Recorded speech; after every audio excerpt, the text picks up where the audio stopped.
Welcome to the Board Edit. We want to help you to lead more boldly, serve wisely, and impact deeply. Our goal is to equip 1 million community-minded leaders to serve with confidence.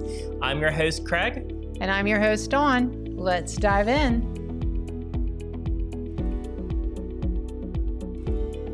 All right, so what are we talking about today? Yeah, one of the things that I think really trips people up is this thing called term limits.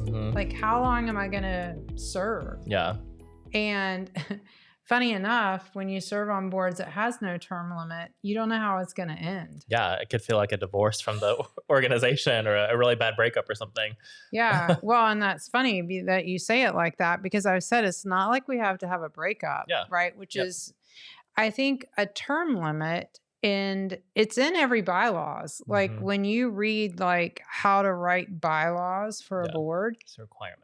It's a requirement. It is. It's like one of those Roman numerals that I can't think of right now, but that is how you legally write bylaws. You have to know how this is going to end. Right. And also how many times that you can serve. And I think this is a really great topic for us to talk about today. Yeah.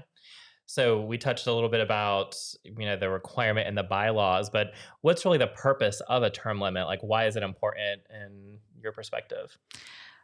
Again, I think it's knowing that you are joining a board that constantly revitalizes itself. Yeah, that's good. And in our framework, serve, vitalize is one of those areas. And I think that knowing that there is an expectation that there is going to be re-engagement of leadership in a community, then that for me means with term limits that this is probably a board that has thought past me already. Right. Because it's already existed before me. Yeah. And there's a committee structure where people are getting that experience that can add value for the generation past. Yeah. Well, it's like beginning with the end in mind, right? So that there's a defined period. I think it goes to like someone's legacy and like, what do I want to accomplish? What's going to be my contribution during my period on this board? And I think it keeps people fresh, because I've been on those boards where people wear the badge of honor of having served for 25 years. And it's like, but what have you done in the last 22? Like, I'm sure that they were super excited there at the beginning, but you can't tell me you can sustain that same type of energy that long, especially going through just different seasons of life when you can give and take just different amounts of time. So that's can also be a red flag too. Oh, I think it's a definite red flag. And I'll go on record as saying it's a red flag. You've heard it here first, folks. It's a red flag. Now, I understand sometimes why you override term limits. There are examples of that, especially in the last few years, like a pandemic. Right. Or let's say you're going through a major capital project and you need to ensure that you finish that project with the leadership in mind for a variety of reasons. So I think there are times when you can look at those and acknowledge that this is what you're doing. Right. You still have to comply with what the bylaws say, like we've talked about in another episode. But the piece about beginning with the end in mind, it does let you know that you're always in this handoff season with this information. And that can be really difficult when you're called to the mission. Yeah. It's so difficult. And it's like, oh my God, because you love it. Yeah. Yeah. It was a part of that stewardship piece too. Like, you're stewarding that knowledge, but then to do so well, it has to be able to pass or transition. It's just good continuity too. Yeah, and I think if the organization is really looking at board members as the first donor and the first volunteer, then the board member also feels really good serving. Yeah. And I get it. As a board member, that can be hard. to know. And we also know that in volunteer leadership, the best example of that leadership is having someone to pass that baton to. Right. And so beginning a good 2 years, because usually I think, and I'm curious to hear what you think, I think really good term limits are 2 3-year terms or 2 4-year terms. I think most would defer to 4-year just because of the onboarding and offboarding process Hmm. done well. But ideally, when you think about everything that can happen in 3 years and to do 6 years, that's a lot. Yeah. That's a lot. Yeah. And so, what would you say? I mean, what would be your ideal length of board terms? Yeah. I think 2 2-year terms is a good mechanism to at least prompt a conversation with that person to say, well, is this the right fit? Are you still enjoying this? Because it's about their experience as well. And then at least to prompt a conversation to make sure that that skill set or that background is still needed in the board too. Like an organization, I think can evolve and grow to need different experience sets and different perspectives. And those term limits provide a way that if you don't have that as part of that board mix, there's a mechanism to add that. And it starts with really, direct, candid conversations, but then also understanding kind of, what that board member is getting out of it and that they still feel like they're able to contribute and still have, a voice at the table. Did you say 2 2-year terms? At a minimum, I think. Okay. I was Yeah. like, I might just have figured out what's going on in 2 years. I'm Yeah. like, wait, No, 4 but years to before that conversation happens. gotcha. And Yeah. do you think that in some ways that would depend on the complexity of the organization? Yeah, absolutely. Well, and how much information the board is stewarding versus the staff. And Mm, is there a large staff that is helping to operationalize governance, or is it that board that is really almost an operational body in lieu of staff where that continuity of information has to be even, more intentionally transitioned on to new people? yeah. And I think it's also not just about the board member in terms of the length, but I think, when you think about the life cycle of the nonprofit, I think one of the things when you really get past sort of that startup Hmm. phase, or if you've kind of done this new resurgence because you've expanded your mission Yep. or, you've changed something about the organization, this is really a key piece Right. because people are busy. Yep. And it's almost, this is a transactional piece Hmm. where people know, hey, I'm asking for a commitment and this is what it looks like. Yeah. That's why it's called a term. Right. And being able to have that honest conversation if life happens in the middle of that term, it's okay. Hmm. Just kind of let us know that because most boards meet bi-monthly, monthly, depending on the sector. Some will meet quarterly.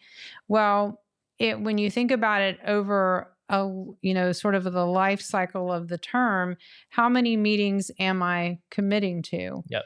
And being clear that there are also other volunteer opportunities and that sort of thing. So when you can fully vet out and share with the board member, this is what that expectation looks like in terms Hmm. of your time, Yeah. it then helps them to know, okay, I can make this board a Right. priority. Well, and I think that's the part of the conversation that is always missed because during the recruitment process, the commitment is often minimized, right? It's, oh, well, we only meet Hmm. every other month or we only meet once a month for an hour. And to recruit a good board member, you're trying to position in a way like it's not going to be a commitment when it is, and you're asking them to serve meaningfully and with intention. So that could be a red flag too if you are being recruited and an organization's not having that kind of conversation with you. Well, and I think it's important to note because you're wanting leaders to serve on your board. And leaders should be thinking because of their business obligations, their family obligation, all the things that are going on in their lives. Like I can pretty much forecast 3 to 5 years out. Right. And I've been able to do that for a while because what I learned was quickly I would think I had time when I really didn't. Right. And you want to be able to show up with integrity as a board member and considering what that term requirement is and then what else in your life is going on during that term.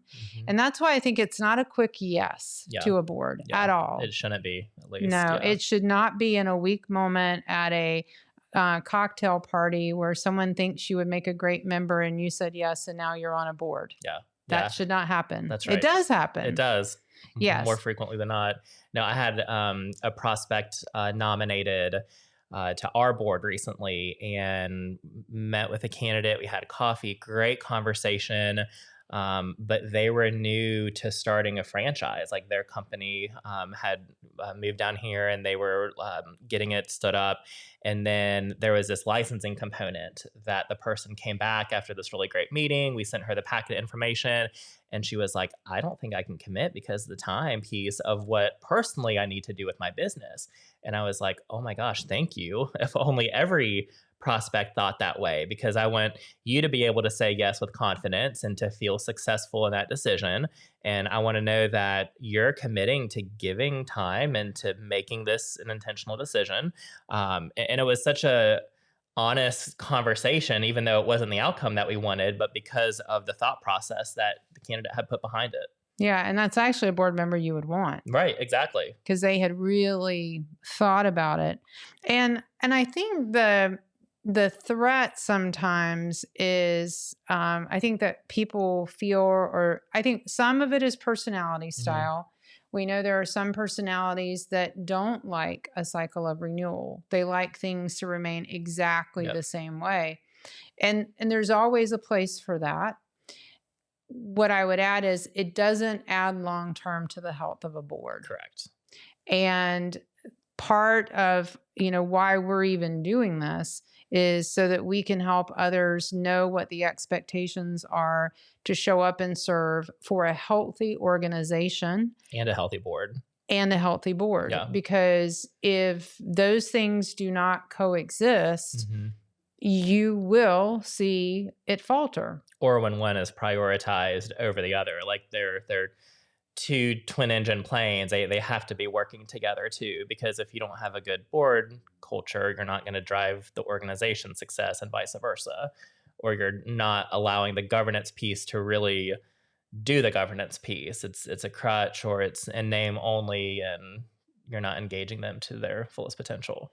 Yeah, and I think there are times, and let's talk about kind of vulnerable times Hmm. where you really kind of have to consider as a board where this fits in. And honestly, as a CEO, right, you need to be thinking about this too.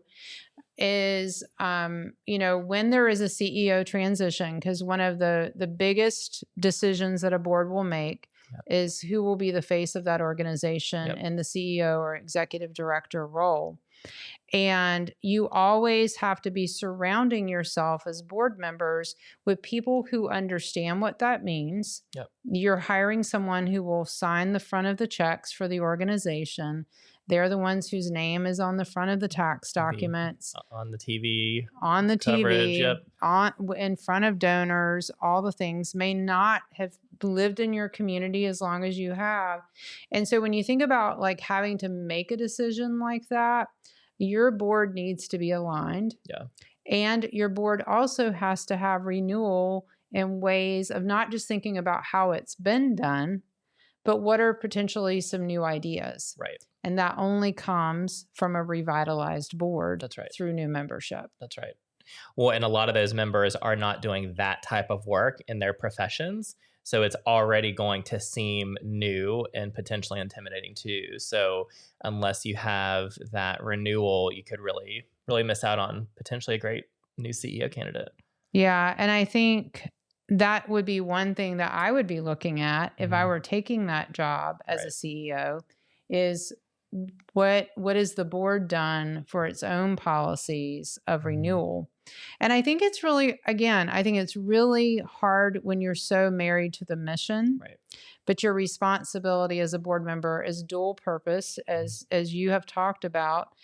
And your purpose as well is helping that organization be around past you. Yeah. And if you are so married to the mission, then there are other opportunities and ways to serve too. And I think that is the piece that I've seen missing, is that when a board member rolls off because of term limits, they think there was a breakup when they don't find ways to re-engage in a different way. Or maybe they can use their skills more specifically because they don't have the time commitment of the board meeting, that they could focus on fundraising or doing an outreach event or something that really is fulfilling to them more than the board service piece. But just there's that disconnect, right? And people can feel kind of forgotten or feel like they're not valued as much. And it's no, we want to, give you more experiences, different experiences. It might look different than sitting around a board table, but we still want your contributions. Yes, and I do think that's where as well boards can write in emeritus Hmm. positions. They can have different roles, and I think like having a council of chairs or So past important. Yeah. leadership, it's so Yep. important to be able to draw on that expertise Hmm. and that history and making those continued connections and community. Yeah. Because it again, this is relational. Hmm. And it's really important that board leaders stay around and stay connected to the mission for that purpose. Because again, that goes back to stewardship. Yeah, absolutely. Have you seen where term limits have been implemented well or not well? Because I have an example I could give too. Well, sure. I mean, I think I've served in both places, right? I've served where if it's a startup organization and they're just getting their feet, it's real funny how 3 years can come real quick. Yeah, So then it feels like, oh, are we ready? right. Because the people that are drawn to a startup will start rolling off, and then you look around and it's like, wait, who's still here? Yeah. Well, and it's such a different type of energy too that's needed for like a startup organization versus an established one. Yeah. I think the biggest I think the biggest failure is when boards allow term limits to be continuous forever. Yeah. Like they can be continuous like 2 2 year terms, but or 2 3 year or 2 4 year, but then people need to roll off, Hmm. allow the board to be there without you, Yeah. and then make a decision about coming back. Yeah. I think the biggest failure is when boards remove that because you don't think there's anyone else out there to serve. Right. I've been in that mindset before, and I will say that's not true.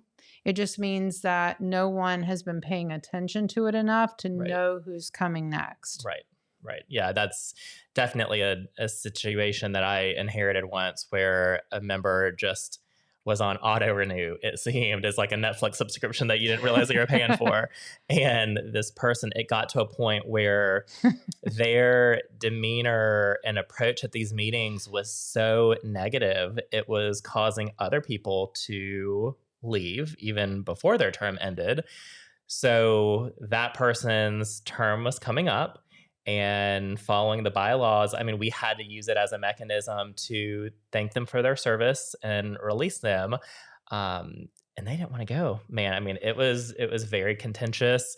They felt like their expertise and perspective was the only one that mattered, and just it prompted a very difficult conversation. Versus had that governing piece of the board, at least identified that in advance and started cultivating that succession piece of, okay, so, if you bring that legal background, who could also bring that background behind you? Or could you recommend someone? Or having any kind of conversation like that, I think it could have been completely avoided.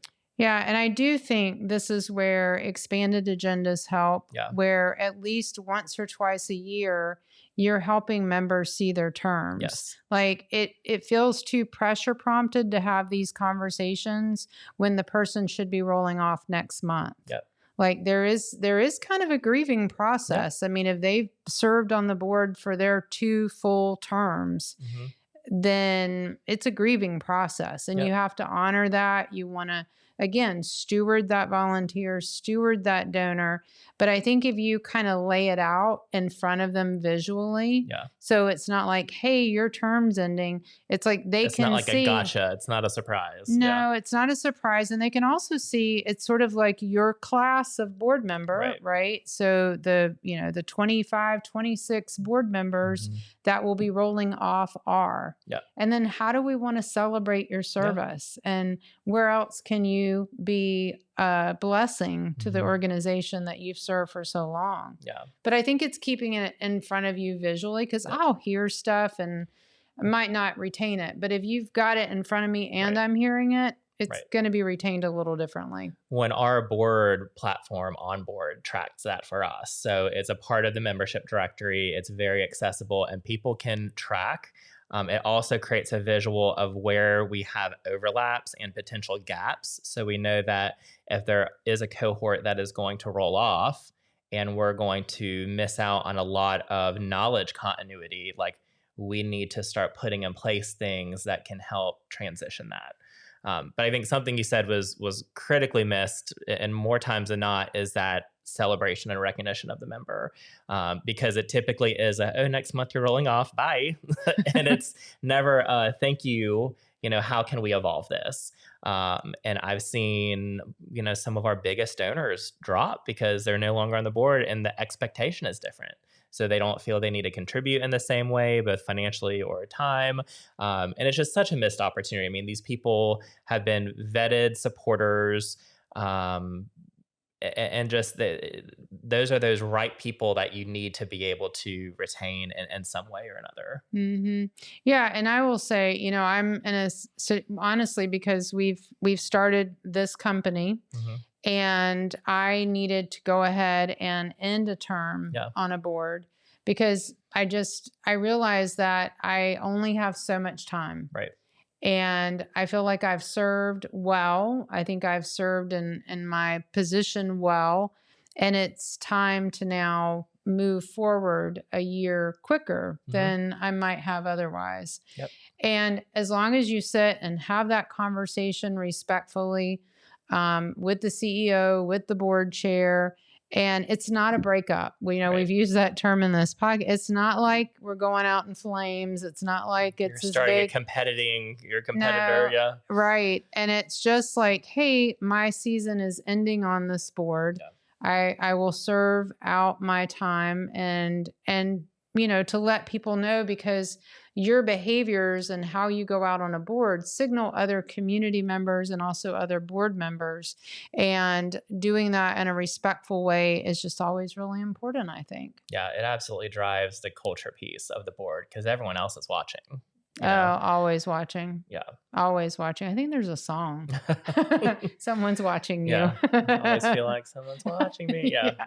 All right. Well, I think we've wrapped up this conversation. I think we talked about term limits maybe even longer than what I thought. That's a big subject. Well, it comes up so frequently, right? And it's one of those pieces of the conversation that's either missed or not handled well. So it's a friction point that board members as a volunteer see.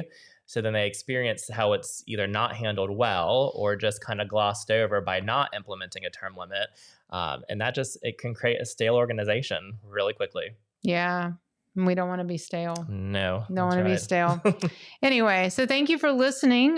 We hope that you will join us in our membership, the Confident Collective, where we'll do even deeper dives and you get to ask us questions about this. We hope you'll pick up our book, The Confident Board Member, and we hope to see you next time on The Board Edit. Yep. See you next time. Curious how your board measures up? Take our free Serve Smart board assessment at theconfidentcompanyus.com.